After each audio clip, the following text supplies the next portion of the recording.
When you're mixing drinks in hot weather, start by pouring in cold water and add ice cubes. Then drain out the water before adding the other ingredients. How's that for a secret recipe? Maybe it's worth a little intel in return. Please. I've known that little trick for a good 10 years at least. You'll have to offer something a little more substantial if you're serious about trading. I know there's no one else in the tavern right now, but do you two really need to talk so loudly? Especially if you're supposed to be exchanging confidential information. Kaya! Rosaria! Diluc! Paimon knew we'd find you here! Looks like it's about to get even noisier. A little liveliness never killed anyone. Traveler, Paimon, what brings you our way?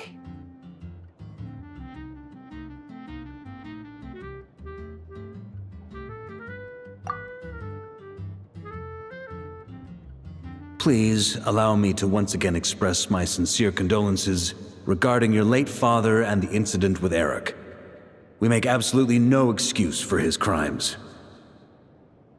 I hope you will give some serious consideration to the question I asked you before I left, though I'm sure you're tired of hearing me ask by now. The Knights of Favonius will always welcome you. From the look on your face, I'm guessing the Grand Master is still refusing to drop it? He nags like an old man. It's hardly surprising. Huh? Drop what? What's this about? Nothing, really. Before leaving on the expedition, Varka came here to chat with me over a drink. I failed to avoid him. He, asked me if I'd consider rejoining the Knights of Favonius, and I declined. He expressed his regret about everything that happened, and asked me to reconsider. That's all there is to it. Yeah, right. Sounds like you skipped a lot of details. There's clearly more to it. Whatever details I chose to omit are in the past. Dragging them back up now serves no purpose. You say that now, but back then, you couldn't let it go. You and the Knights of Favonius were constantly at odds. I wasn't seeing the full picture. I've had a lot of time to reflect since then, but my answer remains unchanged. I'm not rejoining the Knights of Favonius.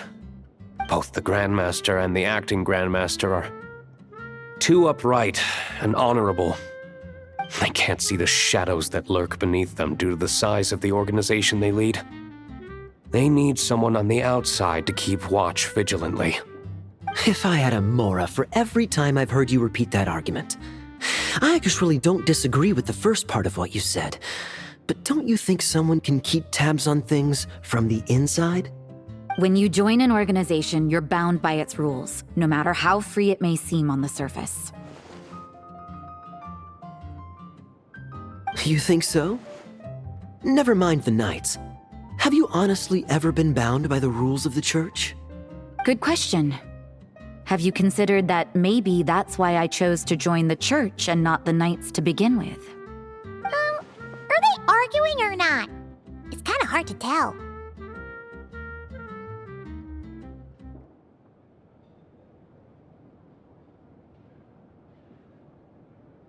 Oh, kind of like the contingencies Jean was talking about.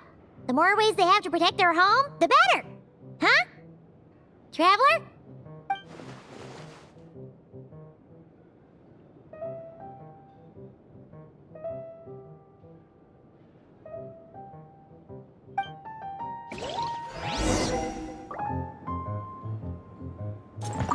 What should I report back to the Grand Master on? Let me think. Public order inside the city, monster activity in the wild. Oh, and a review of the latest vintages. I think I'll leave it at that.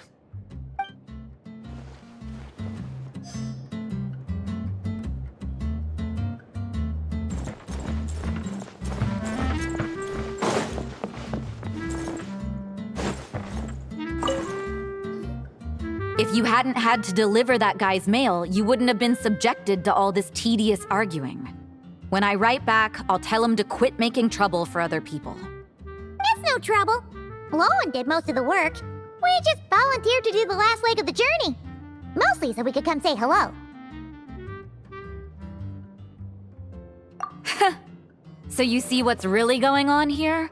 All three of us fell for that old rascal's scheme far too readily. Huh? Scheme? What do you mean? Was Varka lying in his letters then? No. While I'm sure Varka knows full well that Diluc would never agree to rejoin the Knights, I believe the sentiments he expressed were genuine, as was his offer to welcome Diluc back.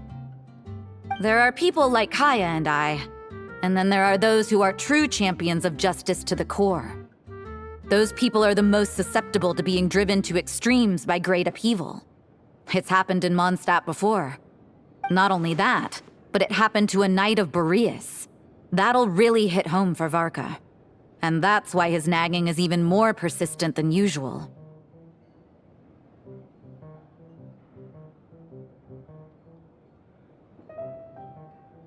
Yeah. So no one's told you this before? The lineage of the Knights of Boreas had nearly been extinguished twice in history. The first was at its inception. The second was the case I was alluding to. Oh! Wasn't Jean telling us about this? Wait, and then we got caught up talking about the expedition and we never got around to the second time. I happened to hear about it from Varka once when he was drinking and started yammering on. The second crisis in the Knights of Boreas lineage. It was 500 years ago. Although the Knights of Boreas are meant to be intermediaries between humans and wolves, in practice, very few of them have been truly recognized by Lupus Boreas over the past millennium. Of those who have, the best known are the first Knight of Boreas, Ravenwood, the wolf pup Rostam, and Varka himself. But 500 years ago, there was one who earned the respect of Boreas even before gaining the title. He was a disciple of Rostam. They thought he would become the mightiest Knight of Boreas who ever lived. He was the perfect knight. Righteous, principled. His name was Roland, the blood-stained knight. Yikes! Bloodstained Knight? That sounds a little ominous. Well, apparently his original title was the White Knight. But he lost countless comrades during the Abyssal Calamity 500 years ago, including his tutor and mentor, Rostam.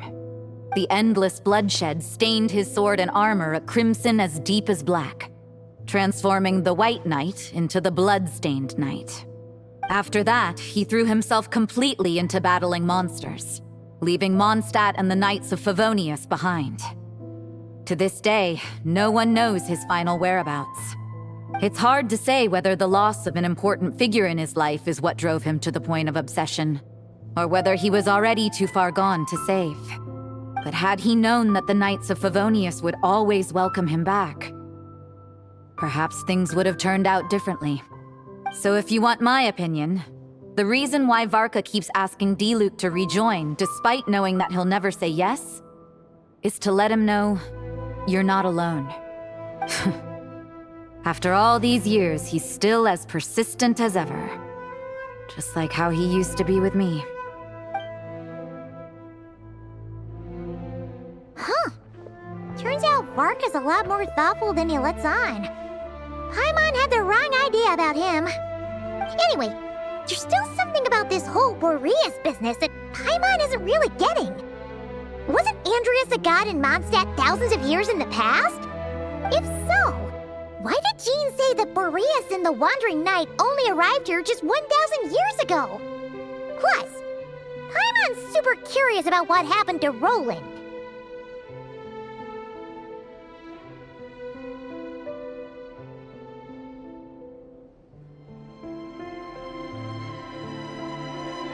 That's a great idea! Jean said he hasn't been showing himself much lately, but he always seems happy to oblige whenever you show up. Let's go!